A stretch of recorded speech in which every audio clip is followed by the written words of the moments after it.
I think the setup is interesting. Setup's interesting. It ends up kind of pushing the pace a lot more, I think. And these guys don't have to be that great of, in that great a shape to go out there and just throw because it's 5 2-minute round. You can get a lot done, pretty fast. A lot of throwing, a lot of punches in that time frame without being too crazy of shape. It's not like you still have to be in pretty good shape. Okay, don't get me wrong. Don't get me wrong. What I'm saying is, compared to like a 5 round MMA fight, yeah, that's like it sounds like a walk in the park.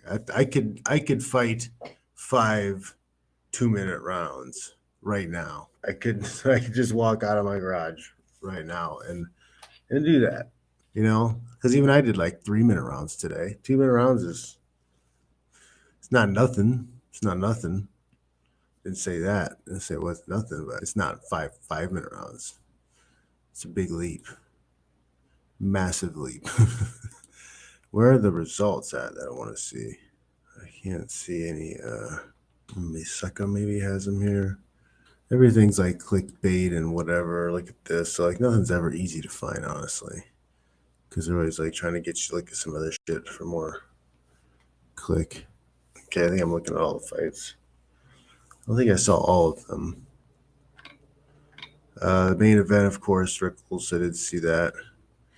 Dave Rickles didn't look super impressive this time around. Some of his last bare knuckle fights, he looked really good. I feel like he found like a better home in bare knuckle. It looked kind of than MMA, but he's lost to the Marine Mike Richmond, who looks solid up at 85. I think that's what they're fighting at middleweight. Doolittle won a majority decision. What was that? Lindsay Finley. TKO. They don't do a very good job covering this stuff.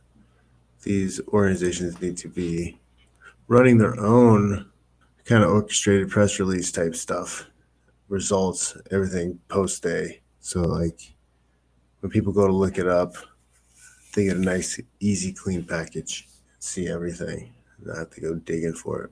Let's get over to the UFC though, because the bare knuckle is still kind of a novelty. I don't know if that's going to pick up with entertainment value or whatever, but it does interest me in the sense of kind of the raw combat aspect of it.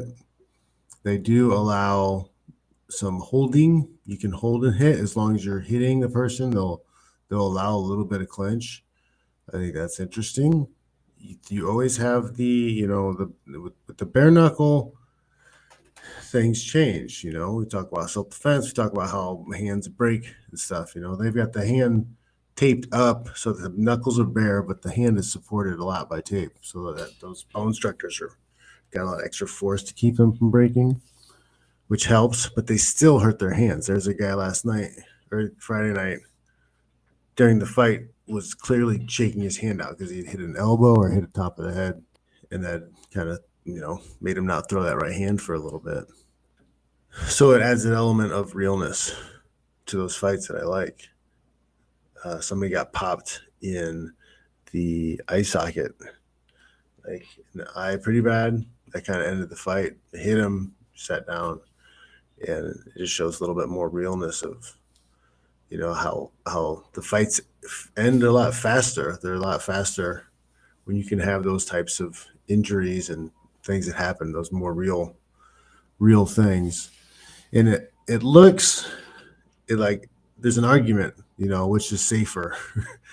The one that prevents the orbitals breaking, the ones that prevents the cuts from happening, but keeps the fight going longer, which means there's more impact. There's more brain damage.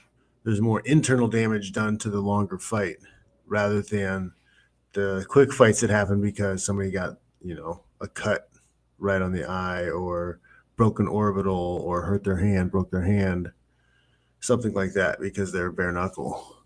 You put those gloves on and you're not going to have those little type of injuries anymore. Those broken orbitals happen a little bit less because you have a bigger punching surface compared to, those two little bones that are bare knuckle.